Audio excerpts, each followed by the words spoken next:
안녕하세요. 진짜 오랜만에 인사드리는데 제가 그동안 바빴다기보다는 그냥 심적인 여유가 없어서 못 찍고 있다가 지금 홈 스탠바이 중인데 갑자기 생각난 주제 공유하면 되게 좋을 것 같아서 이렇게 카메라를 켰고요. 오늘 좀 얘기해볼 주제는 제가 이제 풀서비스 항공사에서 비행을 시작하면서 느꼈던 것들, 어떤 게 저가 항공사, LCC 항공사들과 차이가 있는지, 그리고 또 제가 승준생일 땐 풀서비스 항공사만 가고 싶었는데 사실은 자기 성향마다 자기 목표가 뭔지에 따라 또 장단점이 있더라고요. 그래서 승준생일 때 회사를 선택함에 있어서 좀 고려해 볼 만한 것들 정리해서 한번 공유를 드려볼까 해요. 물론 제가 알고 있는 항공사, 제가 겪어본 항공사가 아닌 항공사들도 있지만 이제 리야드에 많은 크루들이 조인하고 있는데 이 크루들이 굉장히 다양한 항공사에서 조인을 했어요. 중동뿐만 아니라 유럽에 있는 항공사들 그리고 아시아에 있는 항공사들 되게 믹스가 잘 된 것 같아서 그 친구들이 얘기해줬던 것들하고 토대로 이렇게 말씀을 드려보겠습니다. 저는 사실은 지금 풀서비스 항공사에서 일하면서 가끔 전 회사를 되게 그리워할 때도 있어요. 서비스적인 면에도 있지만 뭐 회사 분위기, 복지 같은 거 되게 상상이 안 되시죠? 로우코스트 항공사들은 다 복지도 구릴 것 같고 매니지먼트도 구릴 것 같고 그렇지만 사실 안 그런 회사들도 있고 각자 장단점이 굉장히 확실하거든요. 딱히 이렇게 크게 엄청 크게 뭔가 최고의 회사다, 뭔가 엄청 다른 점이 있어서 최고의 항공사다 뭐 이런 거는 딱히 없는 것 같아요. 그렇기 때문에 각자의 기준에 맞춰서 내가 어떤 걸 원하는지, 내가 돈이 중요한지 아니면 명예가 중요한지, 워라밸이 중요한지 뭐 아니면은 장기적인 목표를 가지고 이 에비에이션 필드에서 앞으로 내가 더 크고 싶다, 뭐 트레이너도 하고 싶고 뭐 퍼포먼스 오피서 뭐 이런 것도 하고 싶고 뭐 다양한 꿈들이 목표가 있으시겠죠. 아니면 나는 그냥 이코노미에서 일하다가 레이오버만 즐기고 싶다 이런 분들도 당연히 계실 수도 있죠. 그렇기 때문에 승준생이라면 한 번쯤은 내가 이 회사가 맞겠다 하는 거를 조금 생각해보고 회사를 결정하는데 좀 도움이 되셨으면 좋겠습니다. 그래서 저의 결론은 회사를 최대한 안 옮기고 자기한테 맞는 회사를 최대한 첫 번째로 찾아서 목표를 이루시는 게, 승무원이 되시는 게 제일 좋지 않을까 싶어요. 어딜 가나 장단점은 있고 미리 알고 내가 또 최대한 어떤 부분을 중요시 여기는지 생각해보고 목표를 정하시라. 이게 오늘 제 영상의 주제이자 목표입니다. 아무래도 제가 중동에 있기 때문에 중동 전현직 친구들이 많아요. 그리고 대부분이고, 그래서 이제 중동 위주로 말씀드릴 수 있을 것 같고요. 가끔 아시아 쪽도 들은 정보를 공유를 드릴 수 있을 것 같은데 이게 최신 정보와 맞지 않는 경우 이제 전현직 분들이 보고 계신다면 정정을 해주시거나 자랑을 조금 해주셨으면 좋겠습니다. 욕하셔도 되고요. 우선 첫 번째로 월급을 말씀드려볼 건데요. FSC부터 해볼게요. 정확한 월급 액수보다 그냥 비교 개념으로 말씀드릴게요. 이게 아무래도 돈이 민감한 주제이다 보니까 월급이 까발려 이렇게 공개가 되면 불편해하시는 분들이 분명히 계실 수 있기 때문에, 물론 저도 마찬가지고요. 그렇기 때문에 조금 비교로 말씀드릴게요. 우선 월급은 어디가 그렇게 특별히 높다라고 말씀드리지는 못할 것 같아요. 많이 받는다는 에미레이트 항공사도 사실 전현직 친구들 말 들어보면 되게 들쑥날쑥하고 이게 가끔가다 이제 부풀려 말하는 친구들도 있거든요. 그리고 아니면 막 진짜 다 빼고 에미레이트이 욕먹기를 원하는 친구들은 작게 말하고, 에미레이트이 조금 모든 항공사가 그래요. 내 전 회사가 욕먹었으면 좋겠다 이러면 깎아서 말하고 이런 친구들은 또 후하게 영끌해서 말하더라고요.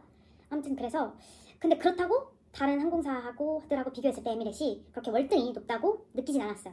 제가 말하는 월등히 높다는 기준은 뭐 몇백만 원 이상 차이, 100만 원 이상 차이가 될 것 같아요. 그리고 지금 제가 공유드리고 있는 건 이코노미 기준이고요. 예를 들어 80시간 정도를 모든 항공사에서 내가 비행을 했다 쳤을 때 에미레이트 리야드는 월급이 비슷한 것 같고요. 그리고 카타르 에티하드는 조금 밑정도. 그리고 이거는 제가 전현직 친구들한테 들은 정보를 토대로 정리해 본 거기 때문에 다를 수도 있다는 점.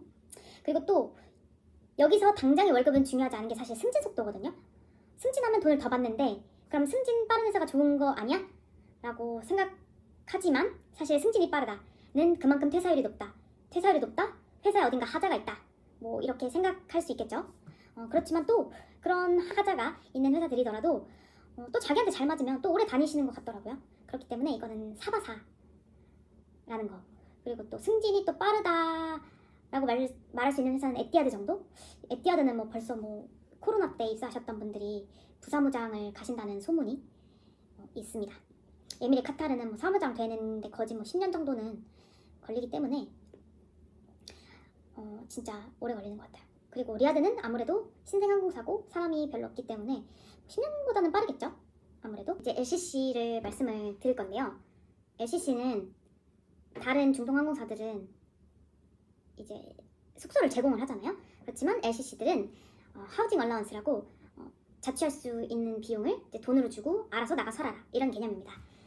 그리고 그 나라의 물가를 반영해야 하기 때문에 아무래도 두바이 베이스인 플라이 두바이가 가장 많이 받는 것 같고요.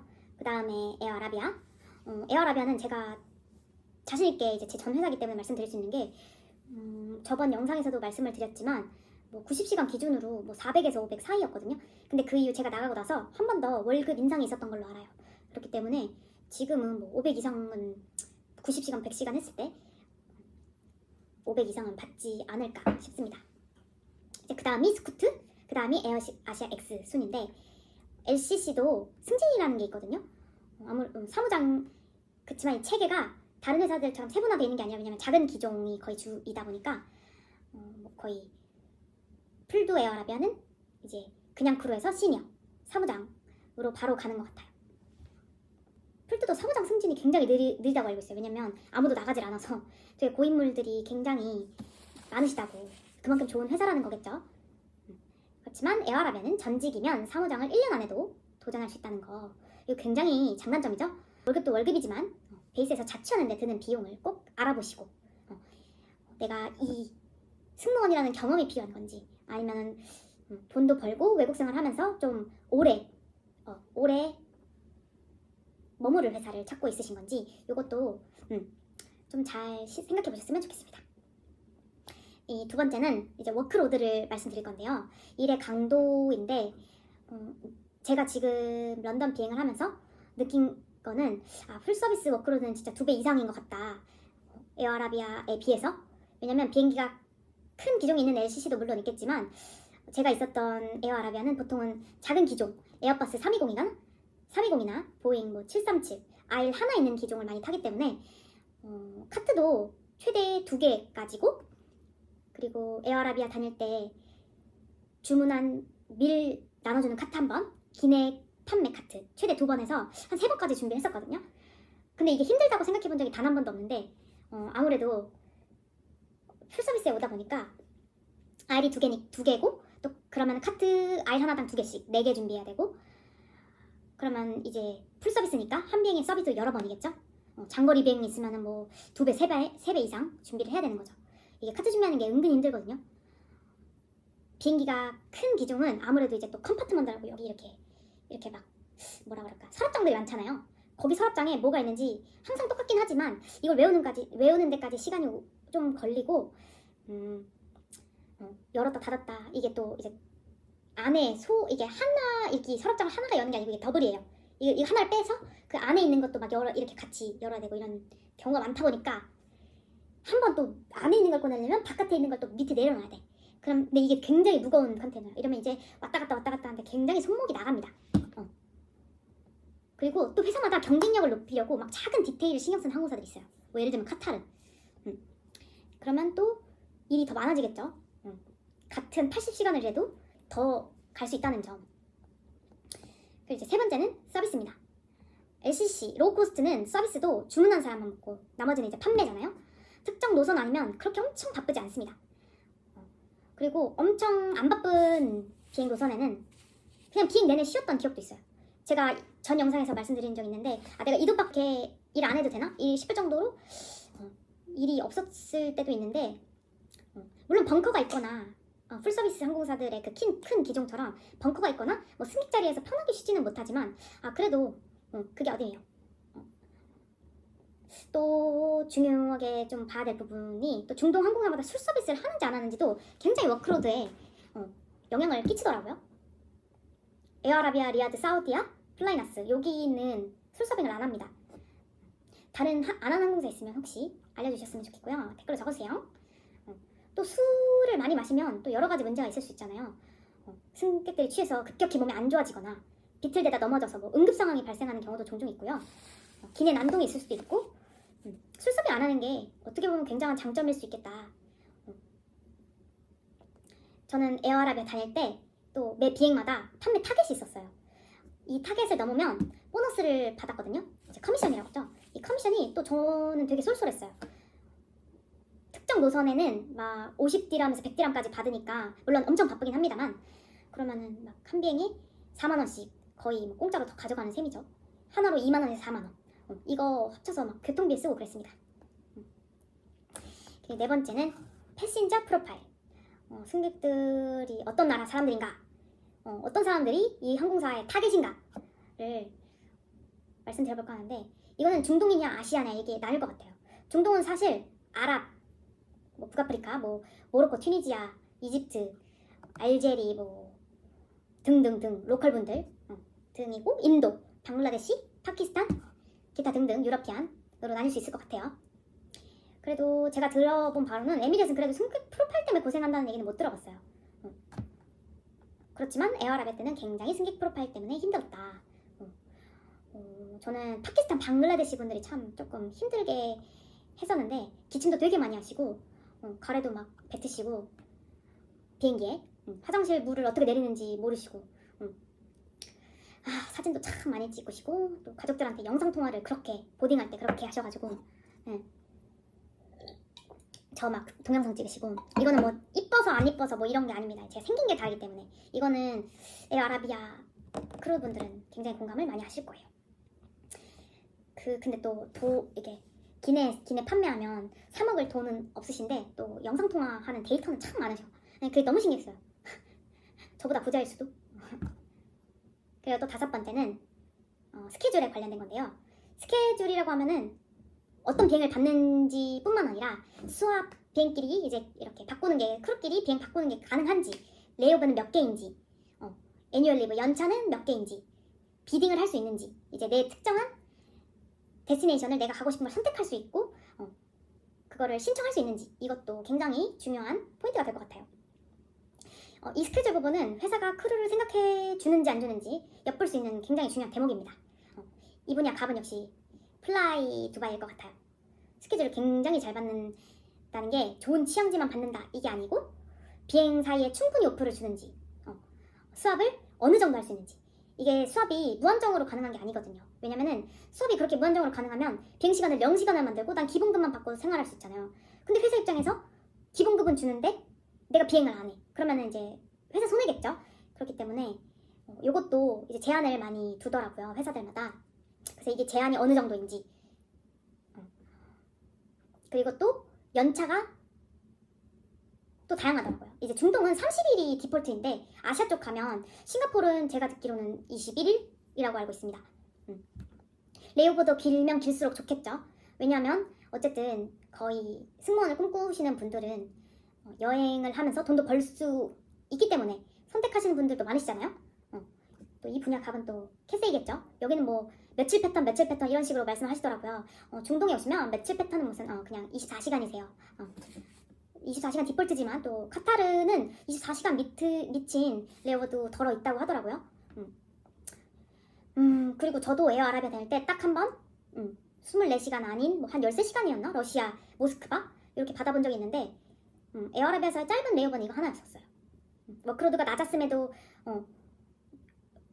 레이오버가 12시간 언저리니까 조금 힘들더라고요. 이제 비행기에 내려서 딱 호텔에 도착하는 게 아니고 내려서 이미그레이션 통과하고 호텔 들어가서 씻고 누우면 이제 정작 잘 시간도 부족한 거죠. 왜냐면은 또 호텔에서 픽업 공항까지 픽업하는 게 디파처 3시간 전인데 이제 그럼 사실상 9시간 레이오버인 거죠. 쉬는 시간 빼면 또 몇 시간 못 자는 거죠. 그리고 또 휴가를 앞뒤로 오프를 붙여서 거의 더 길게 갈 수 있는 그런 스케줄을 거의 대부분 중동에서는 주는 것 같긴 한데 에어아라비아 다닐 때 처음에는 그렇게 줬다가 나중엔 이 이틀을 뺐었어요. 지금은 다시 돌아왔다고 하는데 사실 중동에서 일하는 사람들 거의 다 매너저인데 집이 직항이 있을 수도 있고 없을 수도 있잖아요. 그러면 이제 직항이 없는 크루들은 예를 들어 휴가가 5일이다 이러면 앞뒤 하루씩 이틀은 비행기에서 이제 꼬박 보내야 되는 거죠. 근데 또 이것도 카타르가 되게 잘 준대요. 앞뒤로 이틀씩 준다고 했었나? 보통은 뭐 앞뒤로 1일 뭐 아니면 뒤에 2일 아니면 안 주거나 뭐 그런 거 같긴 해요. 그리고 이제 스케줄 비딩을 또 말씀드리자면 여기도 이 값은 또 카타르. 에미레트아라비아는 승무원들을 이제 그룹으로 나눠요. A, B, C, D, E 뭐 이렇게 해서 달마다 프라이어리티를 정해서 이제 내가 A 그룹이다. 그리고 12월이 프라이어리티가 제일 높은 그룹이 A다. 이러면 저는 비딩한 모든 것을 갖게 되는 거예요. 그리고 또 내가 A, B, C, D E 그룹이면 12월은 이제 비행을 비딩한 걸 거의 못 받는 그런 시스템입니다. 근데 또 카타르는 그냥 이제 비딩하고 이렇게 하면 패턴이 생겨가지고 나중에는 비딩 많이 한 것들은 내가 신청하지 않아도 이렇게 자동적으로 잘 나오고 이런다고 하더라고요. 또 비딩 시스템이 아예 없는 회사도 있다고 들었어요. 그리고 여기서 좀 깨알 자랑을 하자면 리야드는 연차가 42일입니다. 굉장히 좋죠. 중동이 거의 30일인데 리야드에어는 42일이기 때문에 또 걸프에어가 36일이라고 들었고 아시아는 이것보다 제가 아까 말씀드렸다시피 싱가포르 뭐 21일 그렇지만 중동에서 연차가 길면 뭐하죠? 집이 개멀어서 앞뒤로 하루는 이제 비행기에서 날립니다. 아무튼 고맙다는 점.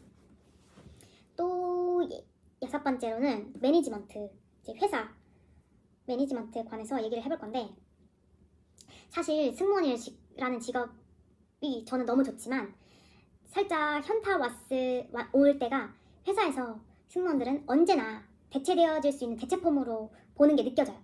전 회사에서도 그렇고 여기서도 그렇고 사실 어느 회사나 그렇지만 가끔 이제 진짜 동료로 봐주는 회사 일원으로 봐주는 회사들도 있는 것 같긴 해요.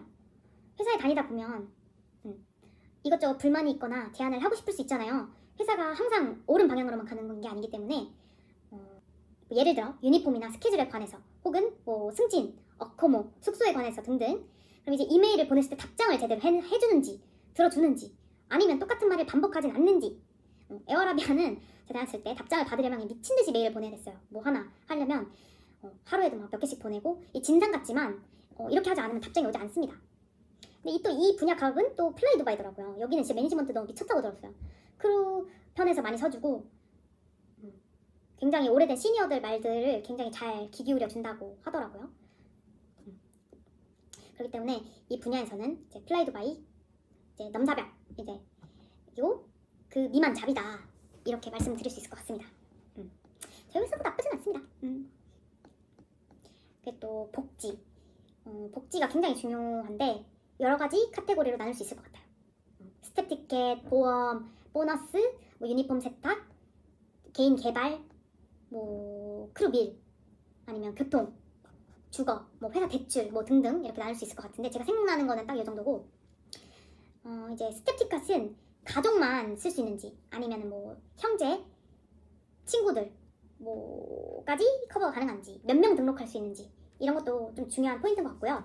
ID 90, 50 이렇게 있는데 뭐 카테고리가 여러 개 있을 수 있어요. 회사마다. 그리고 또 보험은 모든 항공사가 다 보험을 해주겠죠. 그렇지만 여기선 등급이 있을 것 같아요. 한국처럼 돈을 더 내면 더 커버될 거고 아니면 기본적인 것만 되겠죠. 이 분야는 또 카타르가 갑입니다. 해외에서 치료받아도 커버된다고 들었고요. 안경도 맞출 수 있고 리아드도 꽤 괜찮습니다. 건강검진이나 안경도 맞출 수 있어요. 그리고 또 보너스는 여기는 뭐 그냥 에미레트, 플라이 두바이, 싱가포르이 갑이죠. 또 여기는 금융치료는 확실하게 되는 항공사들 싱가포르랑 에미레트 여기는 뭐 보너스 받으면 최근 몇 년간은 500 이상씩은 항상 받았던 것 같아요. 매년. 이게 또 매년 주는 게 아니라 1년 동안 성과가 좋았을 때 주는 거기 때문에 여기도 매년 준다는 보장은 없긴 합니다. 그리고 보너스는 리아드도 있고 에어아라비아도 있습니다만 아무튼 뭐 그렇습니다. 그래도 안 주는 곳이 더 많고 주는 거에 감사해야죠. 또 유니폼 세탁 요거는 안 해주는 회사들도 덜어 있고 또 안 해주면 또 돈으로 주더라고요. 근데 은근 이 유니폼 세탁하는 게 귀찮아요. 그렇기 때문에 저는 이거 그냥 해주는 회사가 좋은 것 같아요. 안 해주고 돈으로 하면 또 내가 세탁기 돌려야 되나? 망가지면 어떡하지? 아무튼 또 개인 개발, 이거 저는 리아드에 와서 회사에 뭐 이렇게 특강 같은 강의도 되게 많고 행사도 많고 이게 온라인으로 강의로 들을 수 있는 플랫폼이 또 있어요. 이런 거를 보고 굉장히 놀랐습니다. 뭐 없어도 되지만 가끔 제가 흥미있는 주제가 있으면 들으러 가기는 해요. 없는 거다 낫지. 그리고 크루밀은 갑자기 생각나서 여기 추가했는데, 회사에서 준비해주는 크루들만 먹는 이 밀? 도시락? 뭐 아무튼 이게 저는 복지인지 몰랐거든요. 에어아라비아에서는 크루밀을 매 비행마다 내가 뭘 먹고 싶은지 예약해서 먹을 수 있었어요. 몇 시간 전까지 신청을 하면 이게 샐러드 종류나 요거트, 시리얼 등등 뭐 종류도 다양했고, 그래서 저는 모든 항공사 에어아라비아도 해주는데 모든 항공사 다 해주겠지 이 생각을 하고 이제 이직을 했는데 안 그러더라고요. 지금까지 크루밀 예약해서 먹는 회사는 에어아라비아밖에 못 봤어요. 그리고 크루밀 맛있는지도 되게 중요한데 요거는 에어아라비아가 제일 맛있었다고 말씀드릴 수 있을 것 같습니다. 그리고 또 교통인데 회사 통근버스 있는 게 좋더라고요. 내 소중한 택시비 모으면 진짜 엄청 이제 쌓이는데, 그리고 버스나 지하철에 이제 낑겨가는 거, 네, 지옥철 타면서 이제 회사 생활 했었거든요, 한국에서. 근데 그 낑겨 갈 때마다 이제 지옥철에서 압 갈 때마다 이제 엄청 우울했었는데 그건 이제 상상하기도 싫습니다. 전 회사에서 크루버스가 없었어가지고 그 고통을 아주 더 잘 압니다. 그리고 주거, 이제 이게 회사가 숙소를 제공하는 게 좋은데 이게 딱 좋은 것만은 아닌 것 같은 게, 우선 1인 1식이 아니죠. 그냥 이코노미 크루는 적게는 2명에서 많게는 한 집에 뭐 3명인데, 한 집에서 룸메가 좋고 나쁘고를 떠나서 이제 조인하는 사람들이 이제 20대에서 30대인데 부모님이랑 사는 것도 살짝 불편할 때가 있잖아요. 근데 이게 남이랑 산다? 이게 룸메가 내 제일 베프여도 저는 조금 프라이버시가 없기 때문에 힘든 부분이 될 것 같아요. 그리고 이게 회사에서 어떻게 보면 나를 감시를 하진 않지만 나를 추적할 수 있다? 트랙할 수 있기 때문에 이것도 저는 싫은 것 같아요. 또 마지막으로는 회사 대출인데요. 이것도 없는 회사들도 있더라고요. 처음에 조인하면 이게 풀서비스든 뭐 월급이 많든 적든 정착하려면 돈이 필요하니까, 아무래도 한국에서 모든 걸 바리바리 쌓을 수 없으니까 회사에서 대출을 해주기도 하거든요. 에어아라비아에서도 해줬었고 싱가포르도 해준다고 들었습니다. 다른 회사는 모르겠고요. 이제 그 다음 동료 분위기, 카타르에 다니는 친구들 얘기를 항상 들어보면 크루가 다 했다고 하더라고요. 그만큼 크루 같이 일하는 사람이 굉장히 중요한 분들이 계세요. 저도 그렇고 비행이 내가 아무리 똥꾸리인 취향제를 가더라도 내 동료들이 그 날의 비행에 같이 가는 크루들이 좋으면 그 비행이 진짜 가장 베스트 비행이 될 수도 있고, 내가 아무리 좋은 취향지를 간다 하더라도 그날 사무장이 블랙이다 뭐 아니면 개셋이다 이러면은 최악의 비행이 될 수도 있습니다. 그렇기 때문에 이게 굉장히 중요한데, 제 개인적으로는 거의 많은 에미레이트 전직 친구들이 에미레이트는 굉장히 톡식하다 엄청 그렇게 얘기를 하더라고요. 개인차가 있겠지만 또 딱 자기 할 일만 하는 게 에미레이트 스타일이라고 하더라고요. 다 같이 으쌰으쌰 하는 분위기는 아닌 걸로. 또 어떻게 보면 자기 할 일만 하면 돼서 좋은 부분도 있겠죠. 왜냐면 그걸 악용하는 친구들이 분명히 있거든요. 그리고 에어아라비아는 진짜 다 같이 일했어요. 너구역 내구역 없이 다 도와주고 일했습니다. 리아드도 그러려고 그렇게 문화를 만들어 가고 있는 것 같아요. 그리고 여기도 이 분야 값도 이제 카타르인 것 같은데, 여기는 서비스 다 끝날 때까지 기다려준다고 하더라고요. 밥도 같이 먹고. 여기는 진짜 분위기 하나는 최고인 것 같습니다. 또 이제 라이프 스타일, 이거는 풀서비스 로우 코스트 나뉠 것 같아요. 제가 방금 전에도 말씀드렸다시피 이 숙소에 룸메들이랑 산다는 게 이게 좋긴 한데, 회사에서 진짜 트랙을 할 수 있고 내가 언제든지 뭐 친구를 초대할 수 있거나 엄마 부모님을 내 맘대로 초대할 수 있는 게 아니기 때문에 안 좋기도 합니다. 통제를 당하기도 해요. 뭐 카타르 같은 경우에는 컬퓨도 많이 사라지긴 했지만 아직까지도 비행 몇 시간 전까지는 이제 들어가 있어야 된다고 알고 있는데, 이게 예를 들어서 휴가 끝나기 전에 몇 시간까지 베이스에 돌아와야 된다는 규정이 있다 치면 내가 나가서 혼자 살면 회사가 확인할 길이 없지요. 내 출입국 기록을 확인하지 않는 이상. 근데 이제 회사 숙소에 살면 알기 쉽잖아요. 나를 트랙하기가. 그러니까 이게 성인으로서 조금 답답한 부분도 있다 라는 겁니다. 돈은 들지만 또 내가 나가서 혼자 살 수 있었던 에어아라비아 때는 또 한국에서 새벽에 뭐 4시에 이렇게 두바이에 이제 도착을 해서 좀 쉬다가 당일 아침 비행 가고 그랬었던 기억이 있어요. 되게 좋았어요. 그리고 또 라이프스타일이 풀서비스 로우코스트. 이거 베이스도 중요한가? 두바이에서는 차 있는 크루들이 뭐 에미레트 크루들도 차 되게 많이 있더라고요. 이래서 자기가 배우고 싶거나 놀고 싶은 거 있으면은 그냥 차 타고 맘대로 이제 헐헐 날아다니면 되니까. 한국에서도 자차 여부가 굉장히 삶의 질을 바꾸지 않습니까? 그렇기 때문에 이거는 이거 베이스 문제 같기도 하고 판단은 여러분들께 맡기겠습니다. 이제 끝을 향해 가고 있는데 이제 오랜만에 떠들려니까 굉장히 힘드네요. 이제 거의 홈스탠바이가 끝나가고 있습니다. 아무튼 이제 또 10번째로 근속 연수, 고용 형태 뭐 이렇게 될 것 같은데 중동은 딱 1년만 살아보면 빨리 그만둘지 어쩔지 딱 보이더라고요. 이제 베이스가 잘 맞지 않으면 회사가 좋고 뭐 어떻고 해도 1에서 뭐 3년 안에 그만두시는 것 같아요. 그래서 저는 베이스가 근속 연수에 굉장한 영향을 주는 것 같다라는 결론을 내렸답니다. 또 외항사 승무원은 정직원인 개념이 아니라 이제 계약직이거든요. 회사마다 다르긴 하지만 보통 1에서 5년 계약 기간인 것 같아요.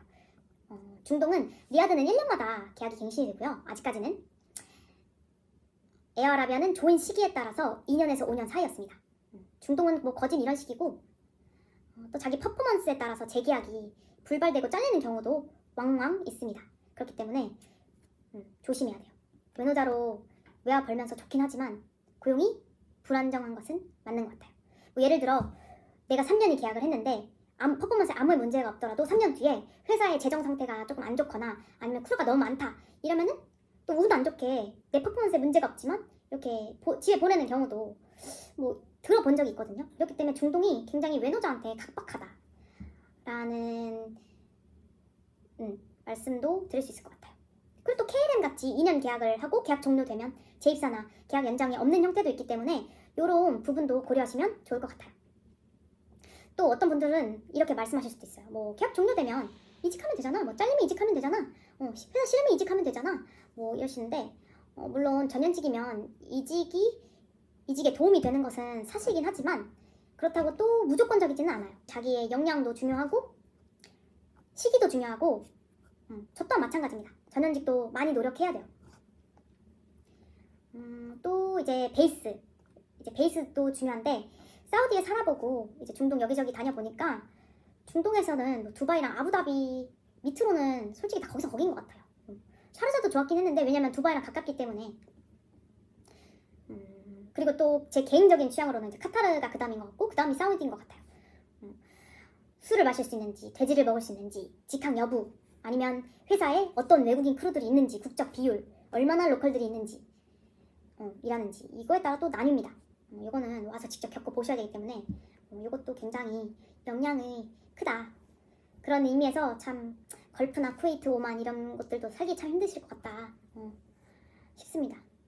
사우디도 쉽지 않아요. 사우디 살면 되게 시골지 된 느낌이에요. 두바이가 워낙 좋았어서 그런지. 이제 마지막으로 이제 취향지. 취향지도 꽤 중요합니다.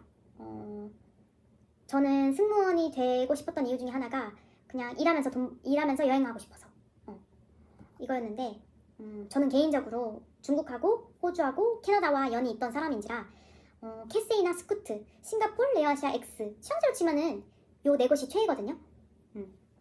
근데 또 진짜 오지도 가보고 싶으신 분들은 카타르가 최애시더라고요. 항공사마다 기종으로 그룹을 나눠서 특정 기종만 태우는 회사들도 있어서 또 취향지가 특정 기종마다 살짝씩 달라질 수 있거든요. 그래서 좀 힘들 수도 있을 것 같아요. 뭐 예를 들면 에티하드 380 크루들은 좀 취향지가 적다고 들었어요. 그리고 카타르에서도 380, 350 크루 나누는 것도 들어갔고 싱가포르는 이니셜 플릿, 세컨 플릿, 서드 플릿 뭐 이렇게 나뉘더라고요. 737, 787, 380 뭐 등등 최신 정보 아닐 수 있지만 그러면 또 취향지도 나뉘지만 그럼 또 레이오버를 어디 가는지 얼러원스 높은 곳으로 가는 기종이 또 따로 있습니다. 그러면 또 기종에 따라 월급 차이가 나기도 합니다.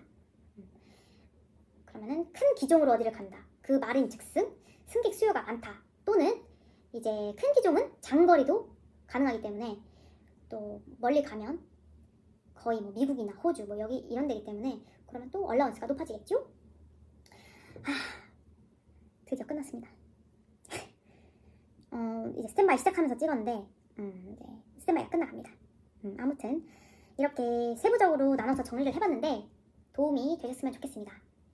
리아드 얘기도 되게 많이 하고 싶은데 뭐 영어 자막도 달고 싶고 이렇게 하는데 아무래도 처음 조인한 승무원이기도 하고 말하기 조심스러운 부분도 굉장히 많아요. 제가 또 회사 어떻게 요즘 채용하는지 업데이트되지 않은 부분도 있고요. 살짝 이렇게 영상 올리는 것들에 스포를 할 테니까 많이 봐주셨으면 좋겠습니다.